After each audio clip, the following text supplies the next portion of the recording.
il y a un moment où mon colocataire s'en va. Il décide de partir faire de la recherche en Allemagne. Et donc il doit partir et on doit trouver un nouveau colocataire. Et j'ai un nouveau colocataire qu'on choisit ensemble. Il fait un doctorat, donc je me dis il va être calme, ça va bien se passer. Et je vais aller vite.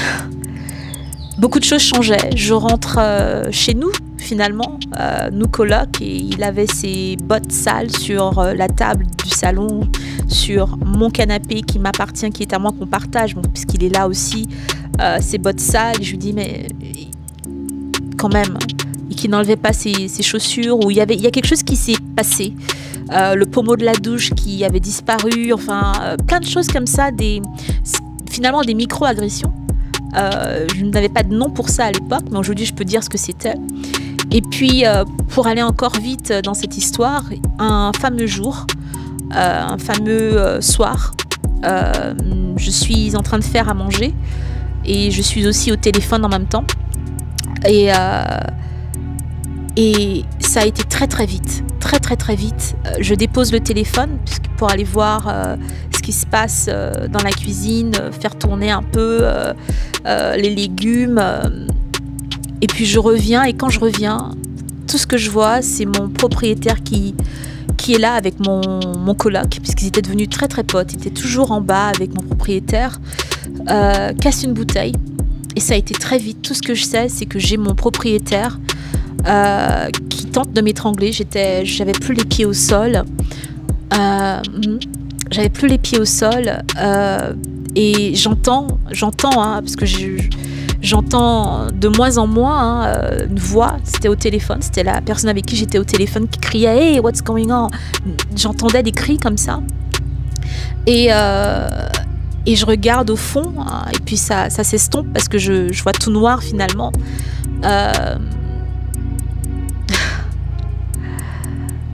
Oh là là, c'est toujours dur d'en parler, mais et mon coloc qui lui dit au fond « Kill that nigga ». Bonsoir Gladys Francis. C'est un honneur pour moi de vous recevoir dans notre concept Rencontre avec. C'est vrai que depuis plusieurs semaines, nous discutons à travers LinkedIn de faire une interview. Vous êtes déjà venu plusieurs fois, mais à chaque fois on se ratait. Mais aujourd'hui, c'est chose faite. Donc premièrement, qui êtes-vous? D'où venez-vous? Et pourquoi êtes-vous aujourd'hui ici? Merci beaucoup pour cette invitation. Il me tardait qu'on se retrouve finalement en personne.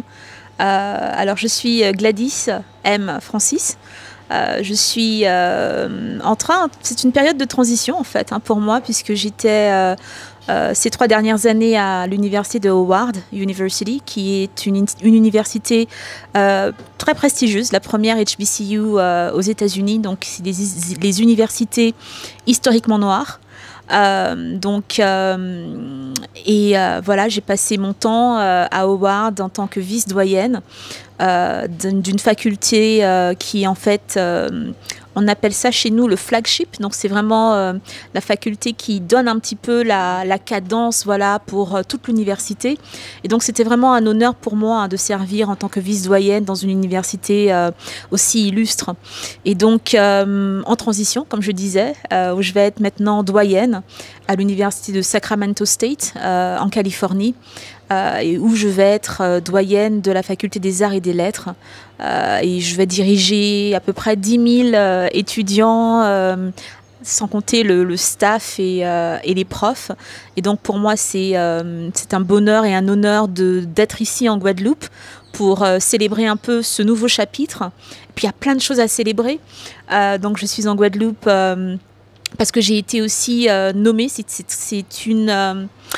C'est quelque chose d'assez prestigieux et de très rare. J'ai reçu le titre de professeur distingué. Donc pour moi, c'est vraiment... j'ai même pas les mots pour le dire. Se dire qu'on a travaillé, on a certainement bien travaillé, suffisamment travaillé, œuvré pour la justice sociale, pour avoir un impact dans le monde au niveau de ma recherche, de mon service et de mon leadership. Et afin d'avoir en fait ce titre-là, cet honneur-là, honorifique, pour moi, c'était vraiment un moment très plein d'humilité, mais également le regarder en face et se dire ok. Pas que je suis arrivée, mais il y a quelque chose qui s'est fait. Il y a une étape qui a été franchie. Et donc pour moi, c'est pas un détour, la Guadeloupe. Je suis l'enfant du pays. Je le dis tout le temps. J'ai fait toute ma scolarité en Guadeloupe. Je sais qu'on parle souvent de la fuite des esprits.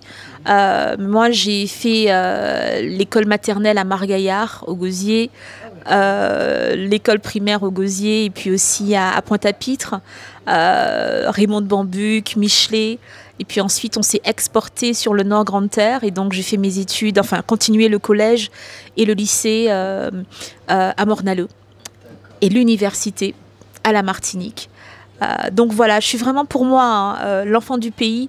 Et donc, toutes les fois où j'ai eu besoin de me propulser, de repartir ou d'avoir des moments de respiration, de me recentrer, je suis toujours rentrée au pays. D'accord. Donc vous êtes un enfant de la Guadeloupe. Justement, pouvez-vous nous parler de votre enfance et de quelles sont les valeurs dans lesquelles vous avez grandi? C'est une très très bonne question. J'ai grandi avec des grands-parents qui étaient très ancrés dans la culture guadeloupéenne. Je suis l'adolescente qui, à 12 ans, avait déjà lu Cheikh Anta Diop.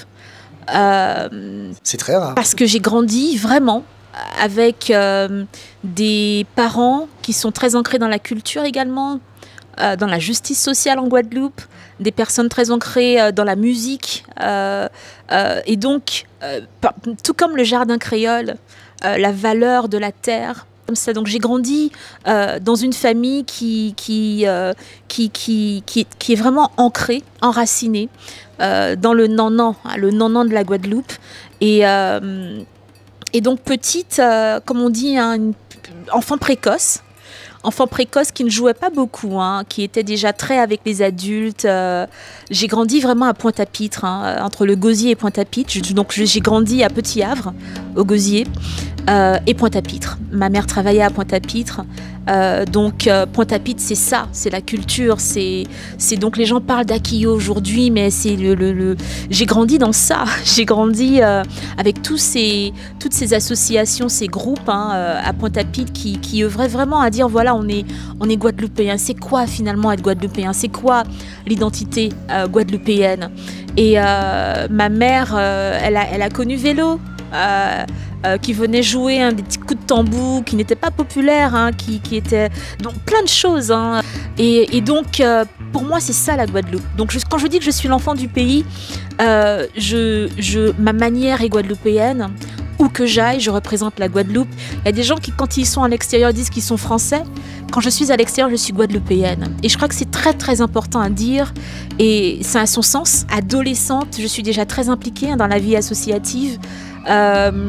J'étais très impliquée même dans des questions d'éducation pour les jeunes. Donc j'étais jeune moi-même qui faisait déjà du mentorat à des plus jeunes, qui enseignait déjà l'anglais ou le français à des plus démunis, combattre l'illettrisme en Guadeloupe. Donc ça je le faisais, j'avais 14 ans, 15 ans et donc j'ai toujours été, je crois que ma première association, j'étais trop jeune pour en être présidente et donc c'est ma mère qui a servi de présidente. Donc toujours impliquée parce que justement j'avais de grands modèles, des grands-parents très impliqués, des parents très impliqués et donc je n'ai jamais perçu ma personne en tant que petite sur une petite île. Pour moi la Guadeloupe a toujours été tellement, c'était un continent. Une terre riche. Je vois la passion. Oui, je suis passionnée de mon île, mais avec tout ce qu'elle a, le bon, le mauvais.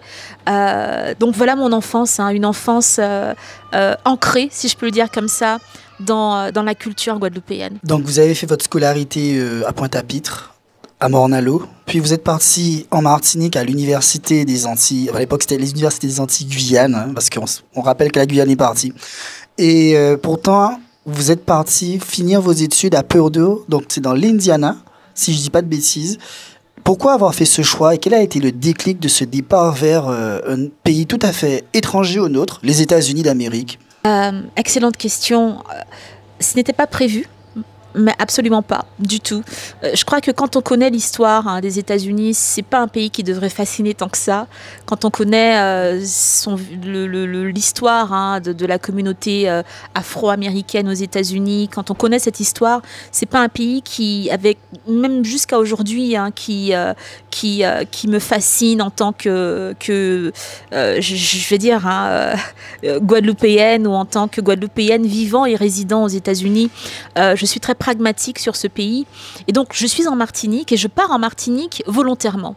Je pars en Martinique parce que je suis consciente de qui il y a en Martinique. Alors moi, j'étais un petit peu à cheval entre est-ce que je continue les langues ou est-ce que je fais des lettres modernes. J'étais un peu indécise, mais je savais qu'en Martinique, il y avait des personnes que j'avais lues ados, et qui enseignait à la Martinique. Et donc, il y avait Chamoiseau, il y avait les Confiants, il y avait Glissant, enfin, ils étaient nombreux. Et Césaire était à l'époque à la Martinique. J'ai eu l'honneur de le rencontrer 3 fois, Aimé Césaire. Et donc, quand on sait ça, je crois que, et comme je disais, comme j'ai vraiment été éduquée pour comprendre la valeur de ce qu'on a, je n'ai pas été obnubilée par l'idée de partir dans l'Hexagone.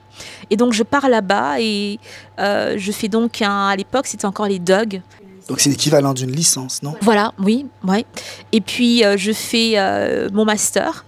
Et puis au cours de, je dirais, la fin de ma première année de master, il y avait un groupe d'Américains, d'Afro-Américains d'ailleurs, qui visitaient notre campus avec des étudiants, donc tous afro-américains, je devrais dire afro-descendants parce qu'ils n'étaient pas tous américains.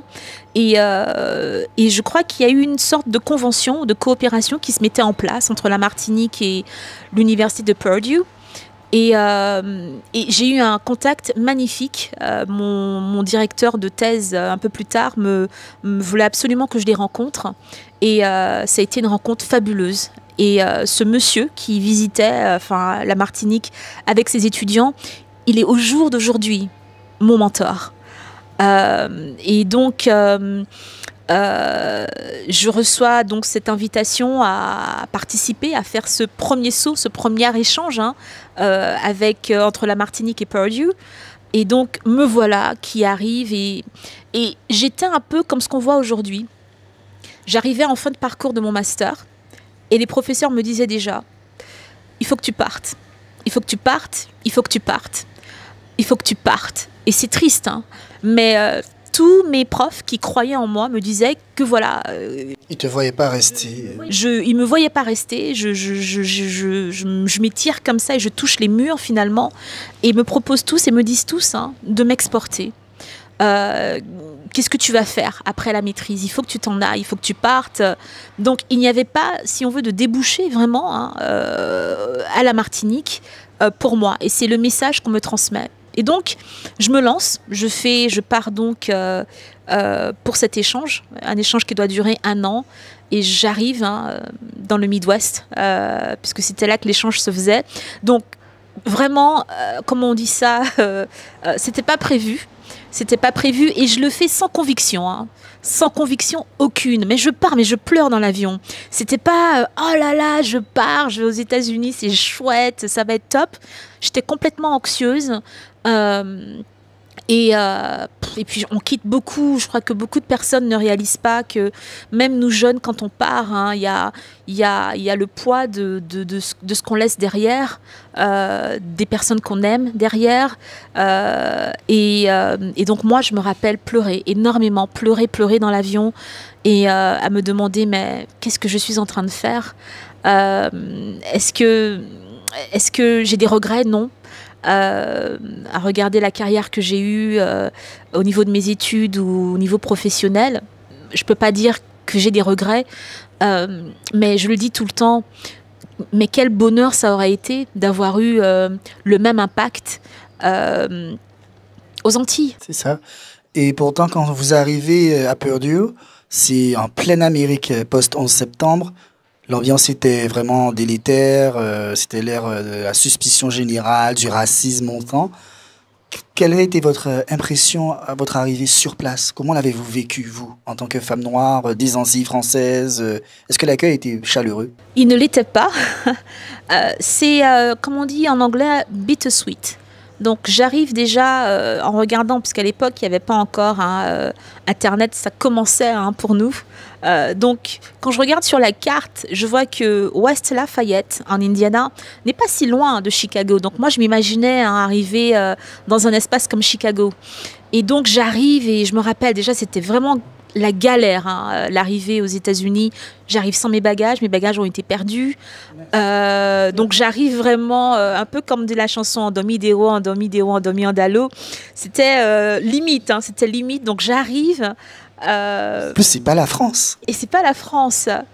Et donc déjà, il a fallu que je passe une nuit, je me rappelle plus, je crois que c'était en Pennsylvanie, parce qu'il y avait une tempête de je sais pas quoi. Et puis, j'arrive en Indiana et ce sont des champs de maïs après des champs de maïs, après des champs de maïs, après des champs de maïs, après des champs de maïs et des champs de maïs. Et donc je me dis, ok, d'accord, non mais ça vient là, on va arriver, je vais voir ces grands bâtiments, ça vient, ça vient. Et c'est jamais arrivé. Donc j'arrive sur le campus et sans rien, juste un sac à dos. Et puis je réalise très vite qu'il y a des choses qui sont différentes. Quand je marche sur le campus, les Noirs me disent bonjour. Donc oui, ils hochent la tête. Mais c'est tout. Les autres ne me regardent pas. On ne se dit pas bonjour forcément. La société, même en Guadeloupe, elle a un peu changé. Les gens ne se disent peut-être plus bonjour comme on se disait bonjour dans le temps. Mais moi, j'ai connu ça. Quand les gens se croisent dans les yeux, on fait un petit sourire, un petit quelque chose ou bonjour. On rentre dans un bureau, bonjour, bonjour mesdames, bonjour messieurs. Enfin, moi, ça a été la manière dont j'ai été éduquée en Guadeloupe.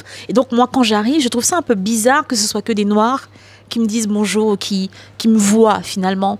Et je réalise très, très vite. J'ai eu des moments où on rentre dans un bar et je dis on parce que j'aime bien c'est du détachement, ces expériences de trauma, où on rentre dans un bar et il y a le silence, un silence complet qui s'opère et on a l'impression que ça dure, vous savez, on a l'impression que ça dure 1 heure. On a l'impression que c'est tellement long dans le temps, alors que c'est peut-être juste 3-4 secondes, mais tout s'arrête. Les gens ne parlent plus. Et on comprend tout de suite, on ne ressort même pas, on ne fait pas demi-tour. On s'en va en faisant marche arrière. Et on referme la porte. Donc l'Indiana, c'était aussi ça. L'Indiana, c'est le fief du Ku Klux Klan. L'Indiana, c'est aussi ça. Et donc j'étais dans une ville universitaire. Une fois qu'on sort de cette ville universitaire, on ressent l'état rouge, républicain, où il y a très peu de diversité, etc. Donc c'était ça pour moi, l'Indiana. Des expériences très difficiles. Et ça m'a pris très longtemps d'en parler parce que c'était aussi du trauma et qu'il fallait le temps de même comprendre ce qui s'est passé, ce qui m'est arrivé, comment c'est arrivé, pourquoi c'est arrivé, à toujours se demander est-ce que c'est parce que je suis noire, est-ce que c'est parce que je suis noire. Mais les États-Unis, on parle beaucoup de cosmopolitisme, mais en fait c'est des gens qui vivent les uns à côté des autres. Donc c'est pas par exemple l'université des Asiatiques, non. Ça va être une association des Asiatiques du Nord, l'association des Asiatiques du Sud. C'est pas juste une association francophone, non, ou une association des étudiants africains, non. Association des étudiants de l'Afrique de l'Ouest. Association, donc c'était vraiment beaucoup de divisions comme ça, j'avais pas l'habitude de ça, ayant été moi vice-présidente et présidente d'associations au niveau de la danse, de la musique, plein de choses que je faisais en Guadeloupe et en Martinique. J'ai pas l'habitude de ça, de devoir mettre une ethnicité, de devoir mettre un côté racialisé à ce qu'on fait, et je réalise que je rentre dans ça, et je réalise également que les gens me perçoivent comme ça. Et je n'ai pas l'habitude de ça. Et donc, même quand on est à l'UAG, on a de tout. On ne se demande même pas. Donc, je dis souvent que pour moi, aux États-Unis, je n'étais ni guadeloupéenne, ni française. J'étais uniquement noire. Et ça, je le comprends, que c'est vraiment l'identité que j'ai aux États-Unis. Et surtout, quand j'en parle, hein, arriver dans le Midwest, c'était surtout ça. Puis arrive un moment où je ne veux plus être dans cette résidence universitaire, je ne veux plus être sur le campus, c'était tellement douloureux quand même. Et donc je vivais en Indianapolis où il y avait beaucoup plus donc une plus grande ville, plus de diversité, la capitale voilà, de l'Indiana. Et puis finalement, je me dis que bon, je suis un peu fatiguée de faire la navette. Et puis j'ai un camarade de classe qui me dit que sa copine retourne en France et qu'il y aura une chambre qui va se libérer hein, dans l'appartement qu'il loue. Donc en fait, c'est le haut d'une maison. Alors je suis très contente, je lui dis ouais mais comment on fait, est-ce que je peux venir voir l'appart? Il me dit oui viens, et puis donc on y va, et puis j'ai trouvé ça tellement beau, une maison mais magnifique, hein, lumineuse, spacieuse et tout, et il me dit bah écoute, si tu es intéressé on peut appeler le propriétaire, puisque le propriétaire il passe 6 mois au nord et il revient 6 mois en Indiana, et donc on se parle au téléphone et il est content, mais le monsieur il est content de savoir qu'une Française va remplacer une Française. Et puis plusieurs mois plus tard, il arrive en personne. Donc jusqu'ici, je donnais mon chèque à mon colocataire. Voilà, il m'avait jamais vu. Et il faut comprendre, à l'époque, il n'y avait pas ça, les Zoom, les Teams, les visios, etc. Donc on se parle au téléphone. Et puis quand il me rencontre pour la première fois, il est choqué. Mais il est choqué, mais il n'a même pas la décence de le cacher. Et il ne me parlait même pas. Il parlait à mon colocataire. Le colocataire était blanc en fait. Oui, voilà. Ah, okay. Voilà. Et je crois que sa copine l'était également. Et donc, je n'oublierai jamais hein, être sur cette véranda avec lui et mon coloc. Et il ne m'a jamais regardé, jamais vraiment adressé la parole. Mais regardé en fait mon colocataire pour me parler à moi en fait. Et puis, pourquoi je parle de ça? Il y a un moment où mon colocataire s'en va. Il décide de partir faire de la recherche en Allemagne. Et donc, il doit partir et on doit trouver un nouveau colocataire. Et j'ai un nouveau colocataire qu'on choisit ensemble. Il fait un doctorat, donc je me dis, il va être calme, ça va bien se passer. Et je vais aller vite. Beaucoup de choses changeaient. Je rentre chez nous. Finalement, nous coloc, et il avait ses bottes sales sur la table du salon, sur mon canapé qui m'appartient, qui est à moi, qu'on partage, bon, puisqu'il est là aussi, ses bottes sales. Et je lui dis mais quand même, et qu'il n'enlevait pas ses chaussures, ou il y a quelque chose qui s'est passé, le pommeau de la douche qui avait disparu, enfin plein de choses comme ça, finalement des micro-agressions. Je n'avais pas de nom pour ça à l'époque, mais aujourd'hui je peux dire ce que c'était. Et puis, pour aller encore vite dans cette histoire, un fameux jour, un fameux soir, je suis en train de faire à manger et je suis aussi au téléphone en même temps. Et ça a été très très vite, très vite. Je dépose le téléphone pour aller voir ce qui se passe dans la cuisine, faire tourner un peu les légumes. Et puis je reviens, et quand je reviens, tout ce que je vois, c'est mon propriétaire qui est là avec mon coloc, parce qu'ils étaient devenus très très potes. Ils étaient toujours en bas avec mon propriétaire, casse une bouteille. Et ça a été très vite. Tout ce que je sais, c'est que j'ai mon propriétaire qui tente de m'étrangler. J'avais plus les pieds au sol. Non. J'avais plus les pieds au sol. Et j'entends, hein, parce que j'entends de moins en moins hein, une voix. C'était au téléphone, c'était la personne avec qui j'étais au téléphone qui criait « Hey, what's going on ?» J'entendais des cris comme ça. Et je regarde au fond, hein, et puis ça s'estompe parce que je vois tout noir finalement. Voilà, c'est toujours dur d'en parler, mais et mon coloc qui lui dit au fond « Kill that nigga ». No. Et je me réveille plus ou moins, j'étais par terre et je comprends ce qui m'est arrivé, j'arrive même pas à parler, je me glisse par terre, je prends le téléphone, me glisse dans ma chambre, me ferme à clé Et j'ai cette amie qui est là, toujours au téléphone, et qui me dit, qui a compris hein, que quelque chose n'allait pas.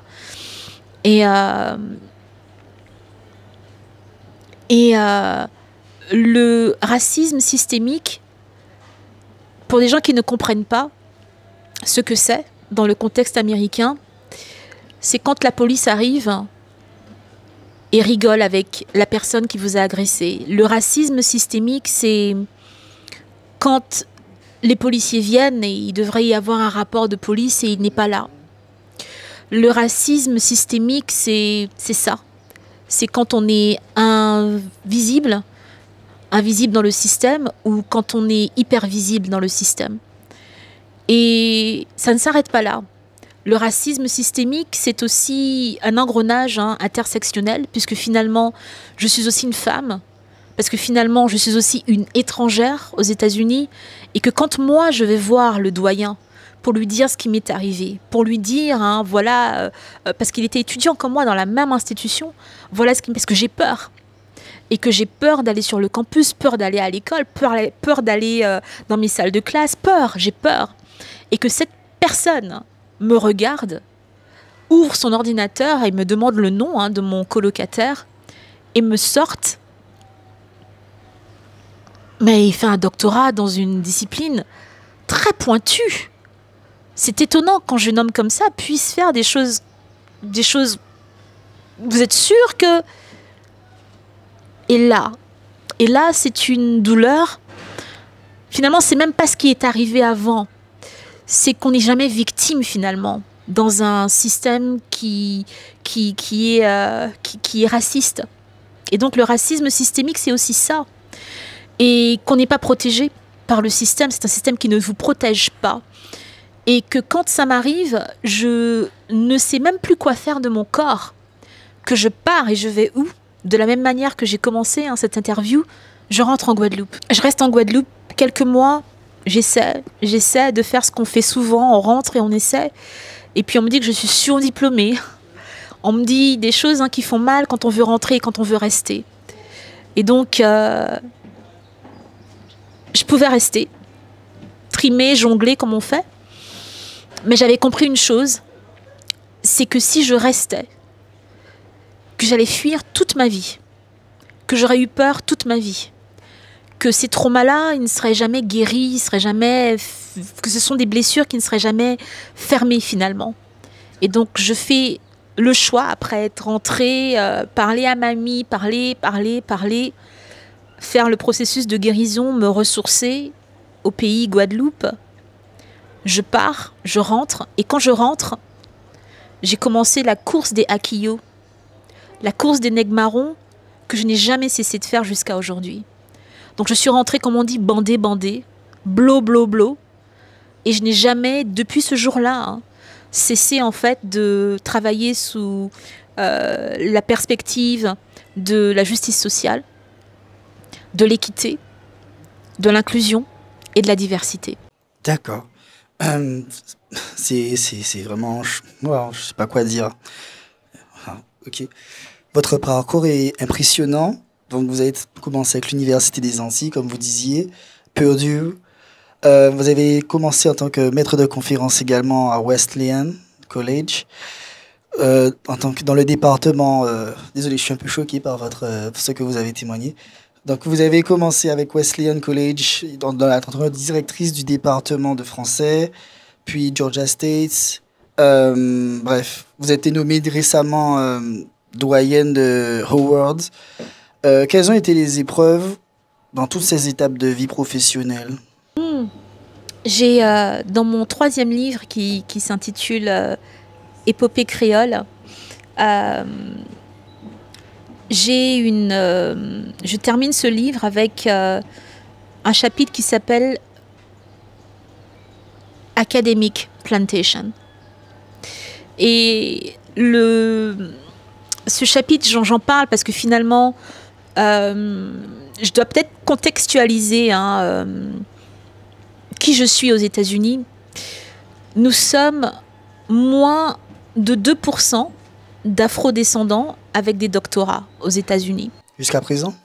Jusqu'à aujourd'hui, ce sont des chiffres récents. D'accord. Ah, si peu. C'est très peu. Ça signifie que quand on a si peu de doctorants, on retrouve très très peu de profs de couleur, d'afro-descendants finalement dans les salles de classe. Alors quand on a ce groupe-là, qui est infime, hein, ça s'épure encore plus quand on regarde le nombre d'afro-descendants qui ont des postes de haute fonction dans le contexte du leadership. On est très très peu. Et donc, quand moi j'arrive dans le sud, et à l'époque, je dis tout le temps, c'est le sud, hein, c'est ce qu'on appelle, il y a le Belt Line, et c'est vraiment c'est le Deep South.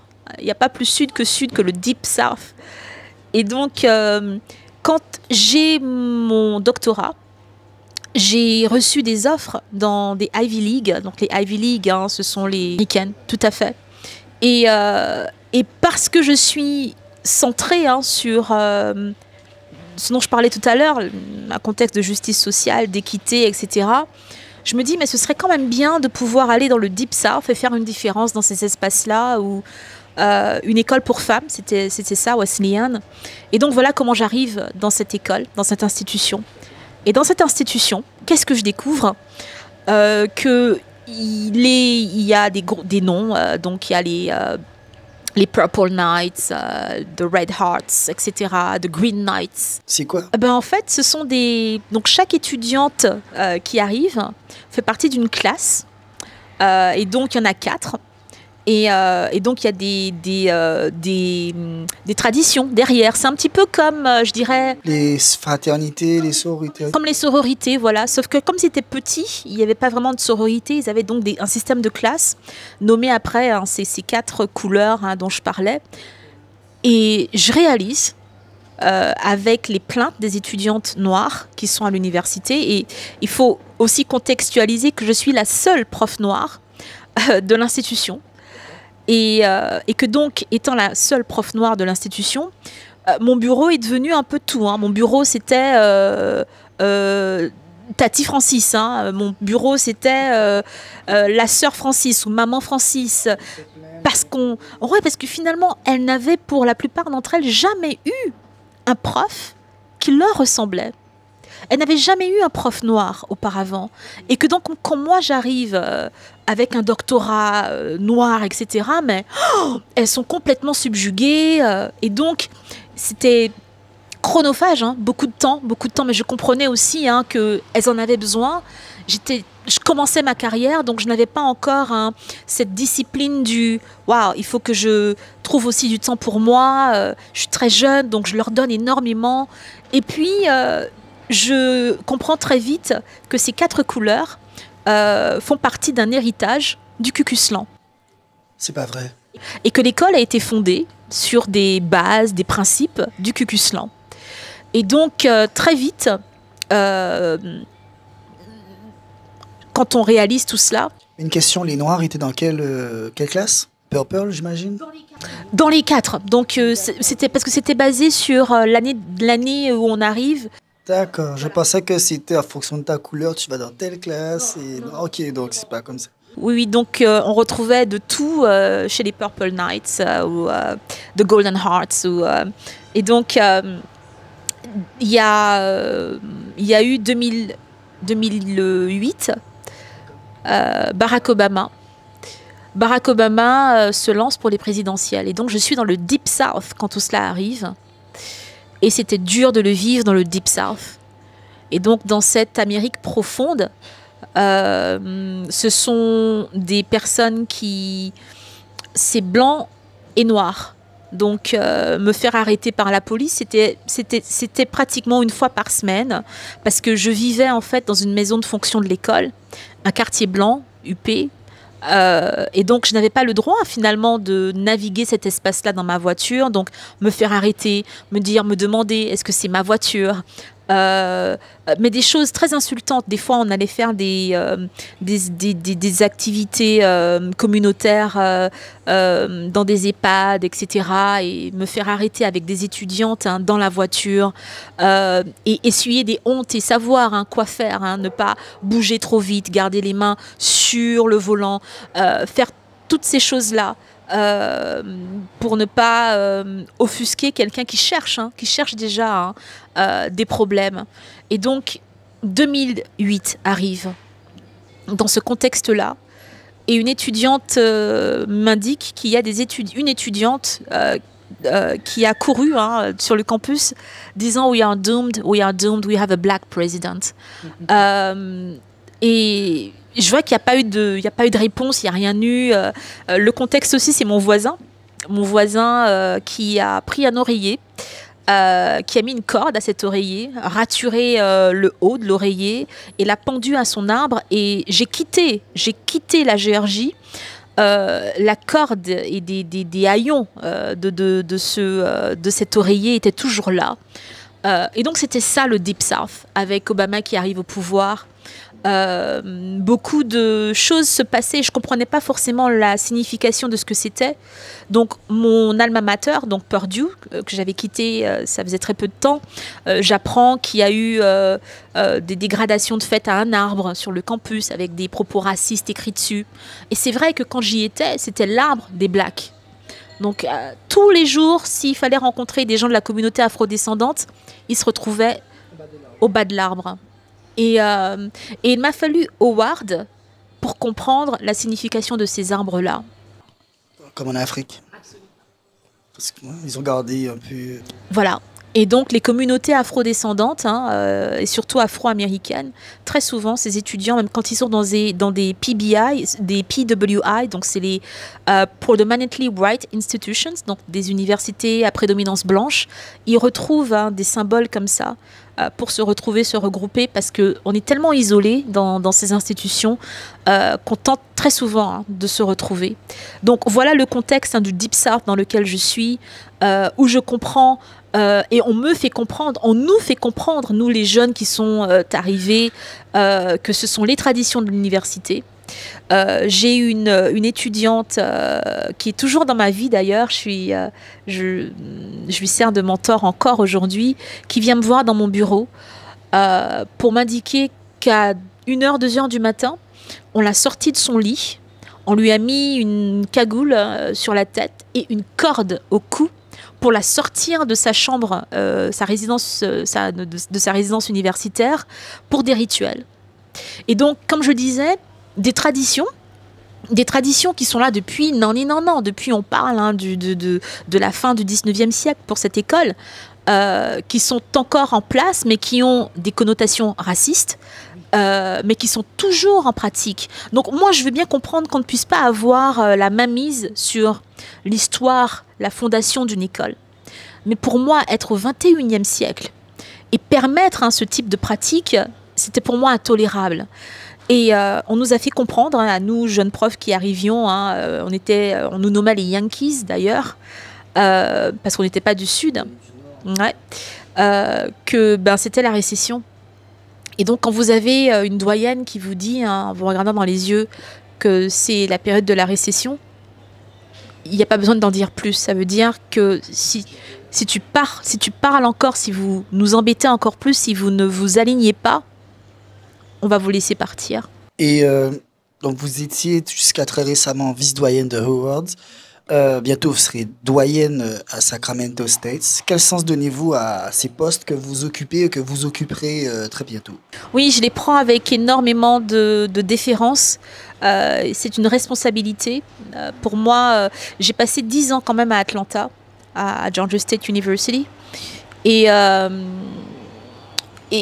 ça avait un sens pour moi. Je crois que une fois qu'on vit ce qu'on vit quand on débute sa carrière académique, au moins la personne que je suis se demande, ok, je n'ai jamais entamé des postes administratifs juste pour dire je travaille dans cette institution-là ou pour la notoriété. J'ai toujours sélectionné mes institutions en me demandant quel impact j'aurais, quels sont les besoins de l'institution, quel est le profil de l'institution et comment moi, en fait, je peux améliorer les choses ou donner de la dignité à des causes qui sont étouffées. Et donc, pour moi, c'est ça. Howard, c'était ça. Même Georgia State, c'était ça. Georgia State à Atlanta, c'était exactement ça. Et c'était dur de quitter Atlanta. Et donc, quand je suis sélectionnée parmi tous les candidats qu'ils ont eus, je suis la finaliste. Ce sont des processus très rigoureux et très difficiles, les postes de doyen. On se dit ok. On se dit, et je le savais déjà, hein, comme je disais tout à l'heure, même quand j'ai débuté ma carrière, il y avait déjà des Ivy League dans mon horizon.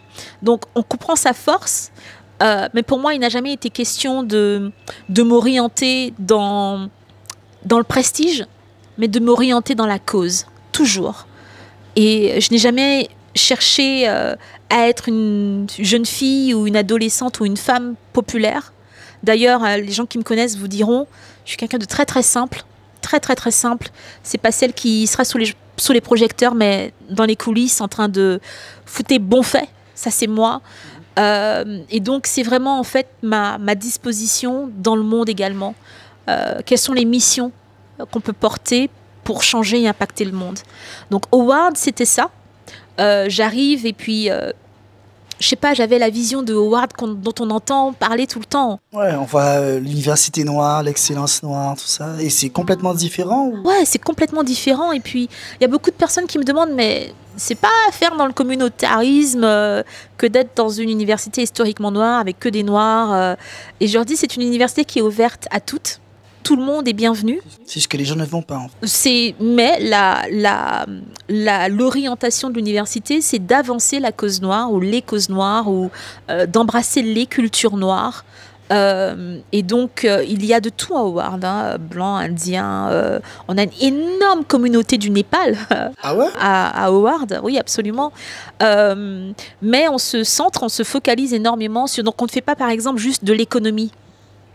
On essaie de comprendre quelles sont les dynamiques qui s'opèrent dans la société et permettre en fait à ces étudiants de mieux comprendre comment ils peuvent avoir en fait les outils nécessaires pour positivement impacter, changer le système qui est mis en place finalement et qui n'aide pas à l'avancée de leur communauté et de leur communauté au pluriel.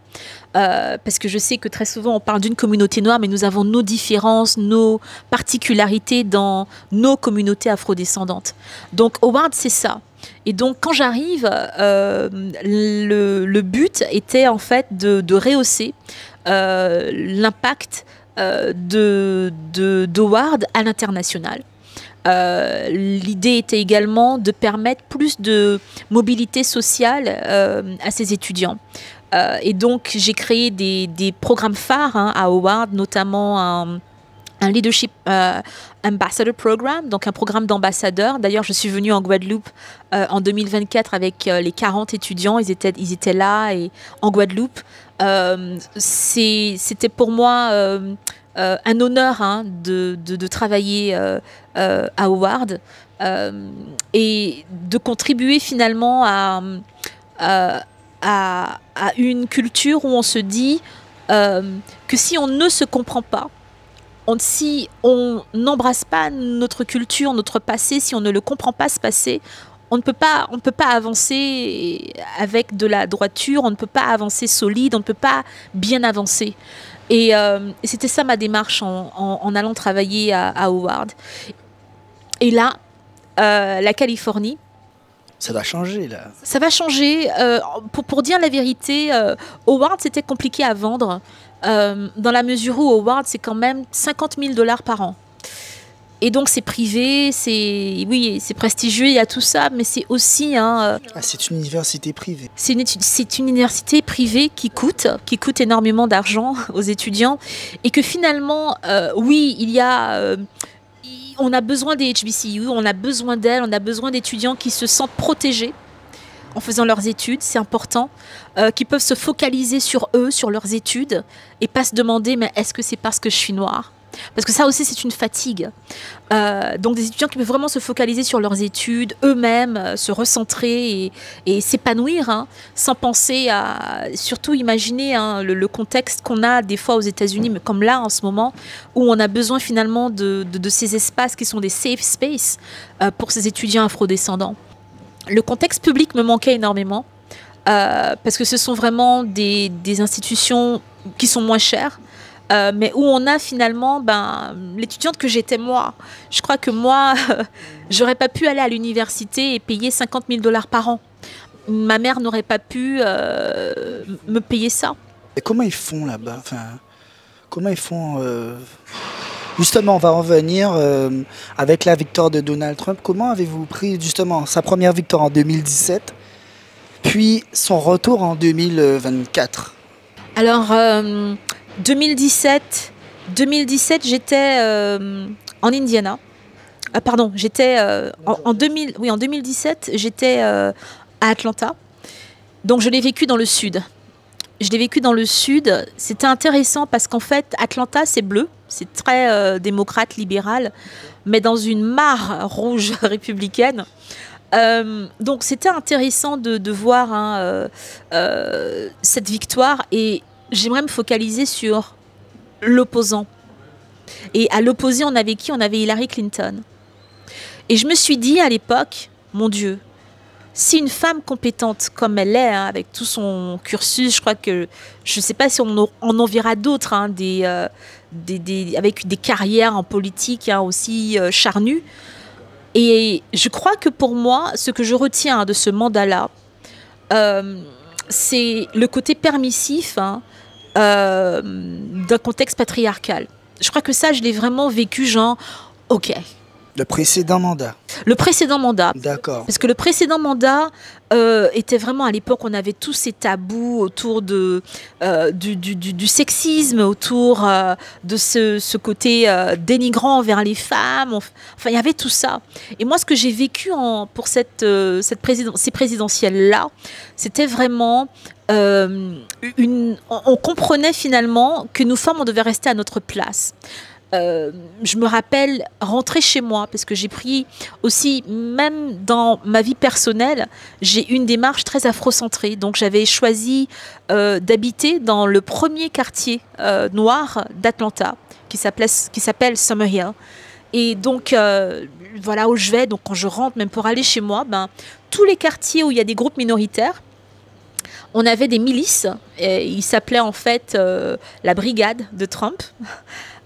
Qui se mettaient dans les sorties d'autoroute, donc les entrées de ces quartiers colorés, on va dire, avec plein de fusils, des fusils de chaque côté, mitraillettes au dos, etc., pour en fait intimider ces communautés. Et donc moi, c'est ce que je retiens de ce premier mandat. Un côté non caché, de la haine de l'autre, un côté plus ouvert sur...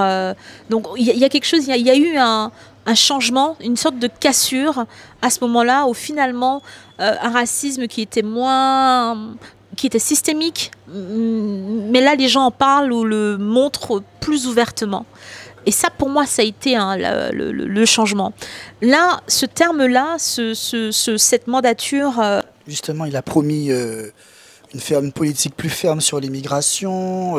On voit qu'il y a une forme de répression de l'opposition, même au sein des universités. Comment est l'ambiance Oui, en fait, les universités privées, c'est pas qu'elles soient moins impactées par les politiques qui sont en place en ce moment. Elles le sont, et je vais expliquer tout à l'heure pourquoi.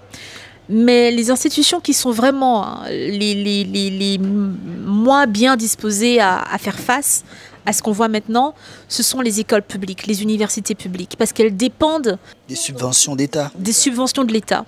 Et donc, si vous êtes dans un contexte de Ivy League, puisqu'on appelle Howard la Black Harvard, la Harvard noire, il y a des fonds, il y a des subventions, le privé donne énormément d'argent, on a ça. Et donc ça peut aider à pallier à l'absence que l'on a au niveau fédéral. Mais Howard est fédéré.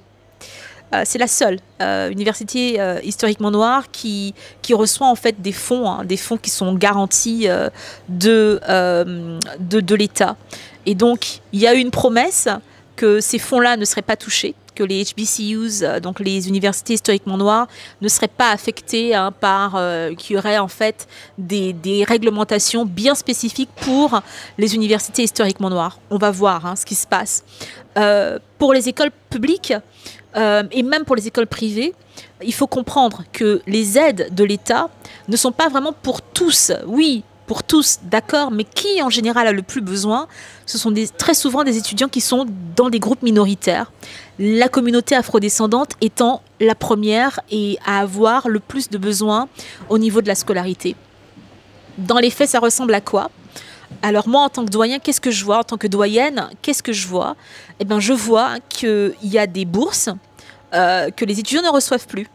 Ce sont des bourses qui très souvent couvrent énormément, qui couvrent énormément des frais universitaires qu'ils ont à payer. Donc on parle quelquefois de 80%. C'est énorme pour qu'un étudiant puisse faire ses études. Vous me demandiez tout à l'heure, mais comment ils peuvent payer autant d'argent pour des études? Bah souvent, c'est grâce à ces bourses-là. Donc, s'ils maintiennent une bonne moyenne générale, ils sont éligibles pour certaines bourses. Et là, comme c'est coupé, comme il n'y a plus d'initiatives qui touchent à ce qu'on appelle aux États-Unis le DEI, donc diversité, équité et inclusion. Oui, parce qu'il veut mettre fin à ça. Voilà, ça impacte qui encore? Les minorités. Les groupes minoritaires. Donc, moi, je peux parler de manière tangible. J'étais en Guadeloupe dans le cadre des commémorations du mois de mai et je rencontre Maïk, un jeune homme qui a 17 ans, fabuleux danseur, qui a été admis à Ivin Ailey. Ivin Ailey, c'est la référence pour la danse afro-américaine et même la danse tout court aux États-Unis, à New York. Il a été admis dans cette école de prestige. Et qu'est-ce qu'il me dit? Ben, comme les visas sont gelés, je ne peux même pas partir. Et donc, dans les faits, c'est ça. Donc, moi, en tant que doyenne, voilà ce que je vois, c'est que beaucoup d'étudiants internationaux ne peuvent pas. Ils sont bloqués, ils ne peuvent pas rentrer. Beaucoup de personnes et c'était déjà dur pour le premier mandat. Il y avait déjà des communautés qui souffraient au niveau de la communauté haïtienne et des étudiants qui venaient du Nigeria. On avait déjà des problèmes. C'était difficile de les faire rentrer pour leurs études aux États-Unis. Donc là, on est vraiment, c'est multiplié à l'extrême. D'accord. Et quel serait le message que vous voudriez faire passer à un jeune qui voudrait étudier aux États-Unis, avoir votre parcours? Quel serait-il? Alors, je dis tout le temps aux jeunes, si c'est l'ailleurs qui vous appelle, si vous êtes sûr que vous voulez, ou des fois, c'est même pas un vouloir, mais on doit partir, on n'a pas tellement le choix, d'être ancré. Il faut être vraiment ancré, il faut savoir qui on est pour ne pas se perdre et partir à la dérive quand on traverse des choses difficiles et qu'il ne faut pas s'imaginer que la vie à l'extérieur, elle est forcément mieux que celle qu'on a chez nous. Parce que les problématiques que je rencontre en Guadeloupe, elles sont aussi là-bas.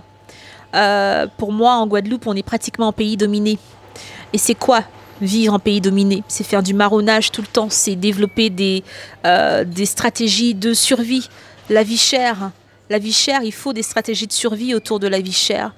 Et donc, il y a des problèmes systémiques que l'on retrouve en Guadeloupe. Je les retrouve aux États-Unis. Finalement, on n'est pas si différents les uns des autres. Mais moi, j'aimerais surtout dire aux jeunes de savoir qui ils sont et pourquoi ils partent et de ne pas lâcher la Guadeloupe. Et je le fais, je rentre en Guadeloupe, je travaille avec les Guadeloupéens. Je ne suis jamais rentrée en vacances, je vais dire en plus de 20 ans. Quand je rentre en Guadeloupe, je rentre travailler. Souvent, quasiment, on prend en belle main, quasiment pas ténitant. Parce que je rentre travailler, je rentre vraiment travailler. Donc, il faut avoir, je dis tout le temps, si nous pas qu'à faire rien, qui moun qui fait pour nous. D'accord. Et où on peut suivre votre actualité? Êtes-vous présente sur les réseaux sociaux? Oui, alors moi, je suis très LinkedIn. Ah, ok. Très professionnel. Je vais très bientôt quitter X. Mais je suis sur LinkedIn et on va lancer ma nouvelle plateforme dans quelques mois. Ce sera, je vais certainement la lancer ici en Guadeloupe. On va rentrer pour la lancer. Une plateforme, c'est? Alors, ça va être ça va être plus qu'un site internet. Ce sera vraiment une plateforme pour des entrepreneurs qui veulent en fait faire du réseautage, pour des jeunes qui veulent repenser des formations. Souvent, j'ai fait beaucoup de collaborations avec pas mal d'institutions, hein, même l'Université des Antilles par exemple. On a une coopération avec Howard qui, sur une durée de 5 ans, renouvelable. J'ai fait vraiment, je crois même l'UA et Atlanta également. Donc là, je vais en fait faire un peu les mêmes choses quand je serai en Californie. C'est-à-dire créer de nouvelles conventions, de nouveaux partenariats, etc. Mais cette plateforme, elle sert finalement à permettre une collaboration plus évidente. Quand je le ressens, hein. Il n'y a jamais assez de temps, les gens veulent me parler, veulent me dire voilà, mais je veux faire ça, comment je fais. Donc ça va nous permettre d'avoir des masterclass, de développer. On aura une giga masterclass internationale en Guadeloupe pour la première session, mais tout cela va se faire à partir de cette plateforme, donc elle sera lancée très bientôt. D'accord, je vous remercie Madame Gladys Francis. C'est moi, merci.